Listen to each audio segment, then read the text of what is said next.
freaking first cut. Golly.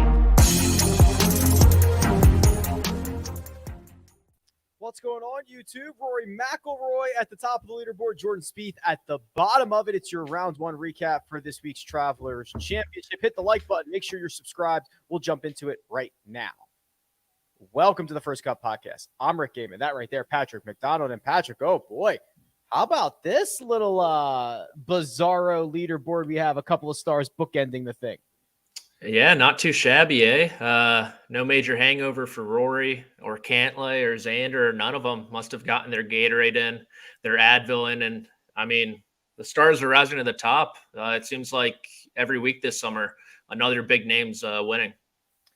According to our friends over at Caesars Sportsbook, Rory McIlroy, thanks to his opening 8 under 62, is the favorite to win this week's Travelers Championship. It was bogey-free. He's plus 225. And Patrick, I believe that I read this is only the second time that Rory has played 4 consecutive weeks in his career.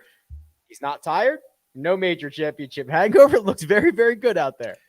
Yeah, and he said in his post round that, you know, he has 2 weeks off after this, and he's like, I'm putting my full force behind these next 54 holes. I'm looking forward to it, and why shouldn't he? He's been unbelievable the past 2 months, you know, kind of sneaky-ish, disappointing-ish, top 5 there at Brookline, and he just carried it over, you know, an hour down the road, so rightful favorite to begin the week alongside Scottie Scheffler, and rightful favorite after, I mean, a pretty easy, stress-free 8 under. Yeah, he was sharp. I mean, Scottie has already kind of run away with Player of the Year, but if you remove Scottie Scheffler from the Player of the Year conversation, Rory McIlroy already with 2 wins. Maybe he gets another one here or before we get to the Tour Championship. I mean, this is a really good year from Rory that it's probably going to go a little bit overlooked because he hasn't won a major. That's the only way we grade him.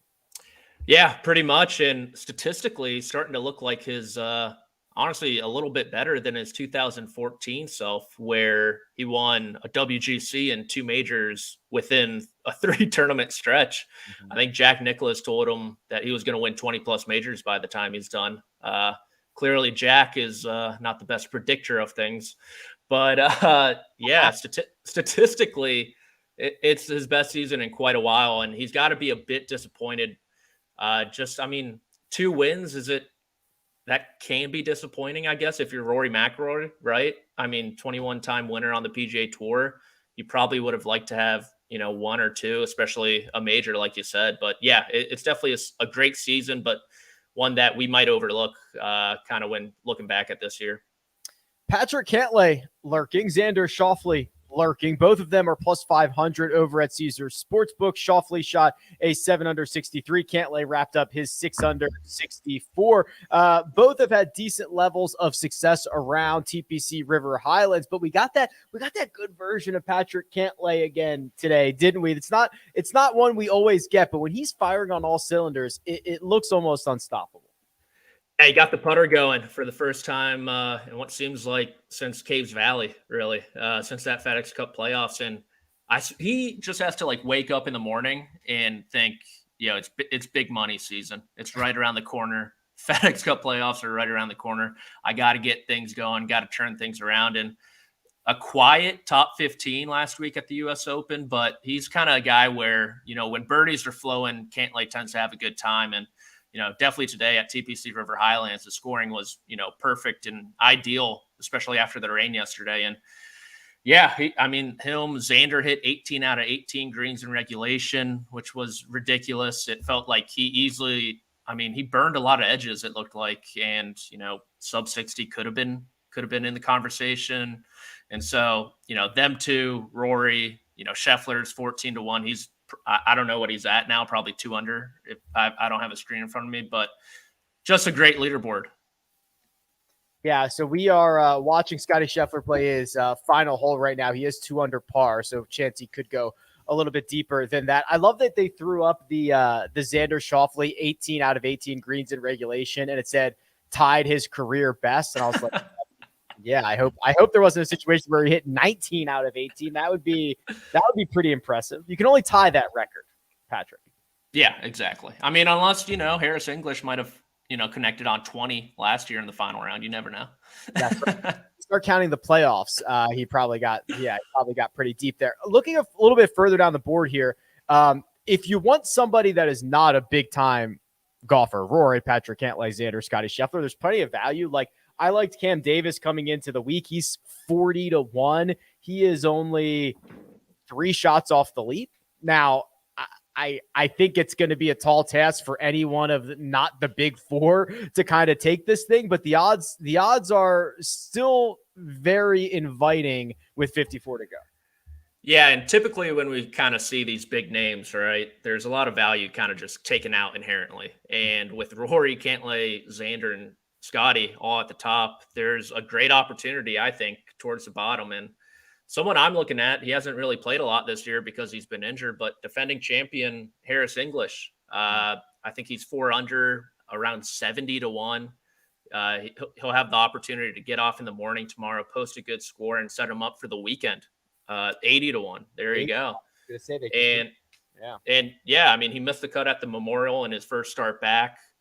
Made the cut last week, was inside the top 15 in strokes gained approach in the 2 middle rounds. So it's going to be a slow but surely climb back to where Harris was last year. But I don't want to miss the party, kind of. I kind of want to get my cake. So I don't mind Harris English at 80-1, only 4 strokes back. I want to talk about some other stuff, but quickly, Jordan Spieth has a putt on 18 that if he makes this birdie, will get him to 5 over, not 5 under, Patrick, 5 over. Everything went awry for Jordan Spieth. I think he had 3 different penalty shots, including driving it into the water on 17. I believe he was the only ball in the water there all day. Just like completely out of sync Spieth. Yeah, I don't know. I think he's trying to get us a better number on him for St. Andrews, to tell you the truth. Yeah, very generous of him. Real man of the people type stuff. But yeah, the only shots I've seen from him were chipping over the green on the par 5 on the back 9 when he was greenside and 2, and then Splashtown USA on 17, like you said. 1, 2, 3, 4, 5 bogeys, 2 doubles, 3 birdies, and that putt for a birdie on 18 upcoming. So we'll see where Jordan Spieth ends up finishing this round. But we've got to talk about the PGA Tour's latest response to Live Golf and the presser and all that other stuff. We are going to do that. But first, we're going to take a quick break and hear a word from our partners. And we're back. Okay, Patrick, so here's what we've got. The Open Championship is indeed going to allow the Live golfers to play. Probably no surprise there. And we've got Jay Monahan giving his presser, and we've had a couple of days or a day or two to digest some of the changes that are coming to the PGA Tour. How would you grade this initial response from Big J? Oof. Well, I think the initial one, the letter, I'd give, like a D. I didn't love it. Essentially telling players it's really tough to win out here. Over there, 50 with only 48 golfers. Yeah, over there, all it is money and easy wins. I didn't love that tone from him, but I think this was considerably better. I like what he did with the schedule. I think they're trying to make the regular season actually mean something again. And to be honest with you, it really hasn't for the past few years. And cutting it down to 70 players and making it so the season is January to August, I love a lot. I mean, I'm all about trimming the fat. Even in my everyday life, I'm about that. So the scheduling I like. I think the Scottish Open, the co-sanctioned event with the DP World Tour, there's reports that they won't let the live players in the week before the Open Championship. So I'm interested to see where the DP World Tour stands with the PGA Tour moving forward, because they have an opportunity to essentially go from the NIT tournament to March Madness overnight if they say heck with the strategic alliance. But that's just thinking out loud.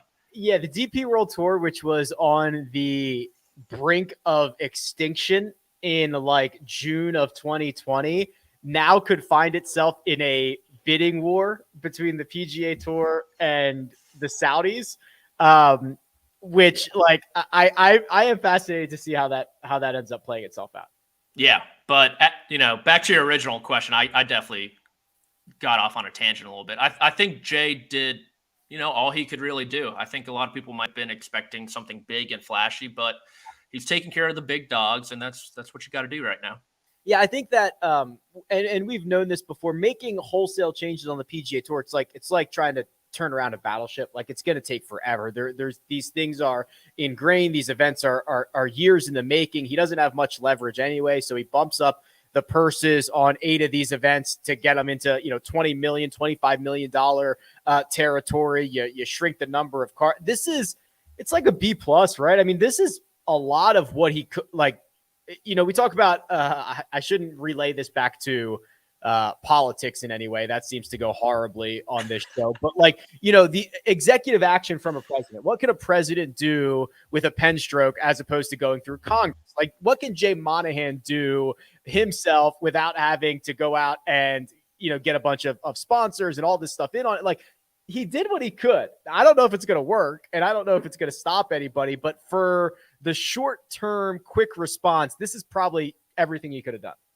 Yeah, I totally agree with you there. And yeah, I feel like he didn't want to show all his cards because some of those people in that player-only meeting as well, they could be going to live next week for all we know, right? And so for the time being, like, it's tough to change things in a professional sports organization. And this, I think, was a great step in that direction. I had one more thing, and I'm trying to remember what it was here. I don't remember. Well, that's a bummer. That is a bummer. Oh, man. I don't know. Oh, okay. I remember.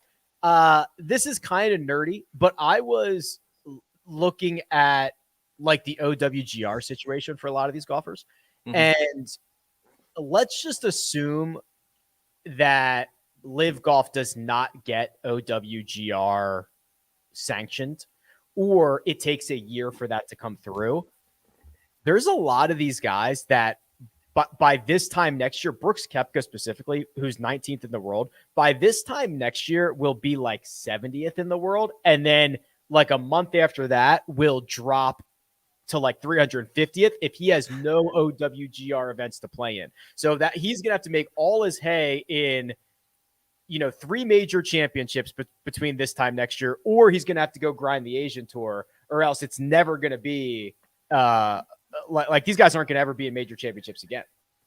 Yeah, I think Brooks is a weird case. His last one's 19, right? So he gets 5 years, which would put him in 24 for a lot of these things. And then U.S. Open's a 10-year. Good example because he's exempted in other ways, but like just based on world ranking, these guys are going to drop.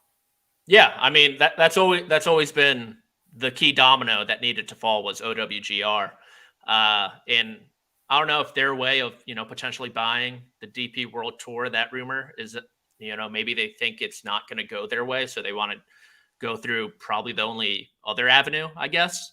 But yeah, if the OWGR points they aren't granted to these events, yeah, I mean they're screwed. That's really the easiest way to put it. Do you think there's a large percentage of these guys that, based on the amount of money that they've taken and the amount of money that they will earn, will not care that they won't be able to play majors if that's the way it ends up being?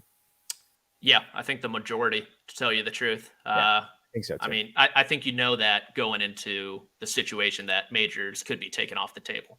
Correct. I think I completely agree. Agree. Okay. Patrick, thank you very much. We will do this again after round 2, round 3, round 4. But for now, we're going to put a pin in it. Big thanks to producer Jacob, does all the hard work behind the scenes. Patrick McDonald, available on Twitter at amateur status. You can find me at Rick Run Good. This has been The First Cut. We'll catch you next time.